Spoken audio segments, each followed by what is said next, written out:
Ici Jean-Sébastien Girard, l'animateur, le chanteur, le séducteur et aussi l'ami des personnes aînées. C'est probablement pour ça qu'on m'a demandé de vous parler aujourd'hui de la maltraitance chez les personnes aînées. Mais pour savoir si je suis la bonne personne, si je suis irréprochable, je vais aller en jaser avec ma personne aînée à moi, ma voisine, ma mère. Est-ce que tu es une aînée, toi? Oui, bien sûr. Tu te sens pas comme une aînée, hein? Non. Non? Quand je dis dans un restaurant, par exemple, elle est sourde, elle comprend pas, ça, t'ailles bien ça. Je faisais ça au début, hein? T'entends pas tellement bien, tu commandes quelque chose, la serveuse te dit voulez-vous crémeuse ou traditionnelle? Tu réponds oui. Fait que là, je te fais crémeuse ou traditionnelle? Elle est sourde un petit peu, parlez-y plus fort. Ça, t'ailles ça quand je dis aux gens que t'es sourde. Oui. Ça t'humilie. Ça m'humilie. Ouais? Oui. Mais à ce temps, des fois, là, je me dis, c'est moi qui leur dis. Ouais.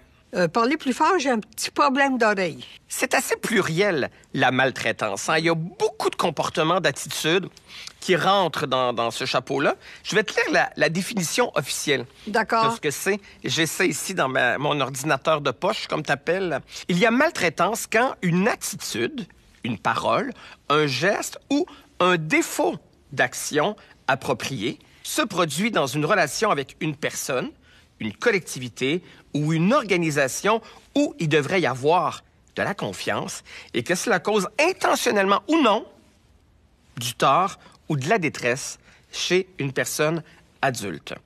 C'est intéressant, ça, parce que Oui. des fois, on s'en rend pas compte. C'est ça. C'est pernicieux. Alors, ça se décline de deux manières. Il y a la violence. Il y a la négligence aussi. Dans la négligence, c'est ne pas se soucier de la personne aînée, notamment par une absence d'action appropriée afin de répondre à ses besoins. Tu sais, supposons là, que tu me maltraiterais. Ouais. Bon. T'es mon fils, je t'aime. Je suis la seule personne. Ben oui. Toi? Donc, j'aurais peut-être tendance à taire ça. Ouais. Puis, tu sais, tu te vantes pas d'avoir été maltraité, là. C'est pour ça que c'est important de s'informer, parce qu'on a l'impression que, bon, ben, c'est juste les personnes qui sont maltraitées qui doivent aller chercher de l'aide. Mais c'est beaucoup plus vaste que ça. Allons donc s'informer. Il y a une ligne d'aide. Est-ce que telle personne, selon certains indices que je vois, est maltraitée? Est-ce que moi, je suis maltraité? Est-ce que je fais ce qu'il faut? Fait que si tu veux, je vais revenir plusieurs fois cette semaine, on va parler de ça. D'accord. Bon. T'es encore sa liqueur brune, toi? Comment?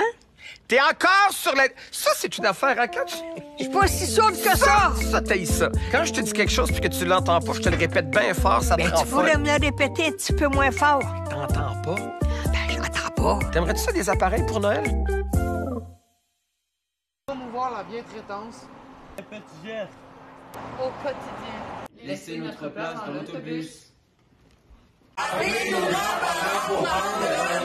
Vous saurez et prendre le temps de jaser. Les aînés méritent notre respect, la dignité, la bienveillance. Ensemble, cultivons la bientraitance.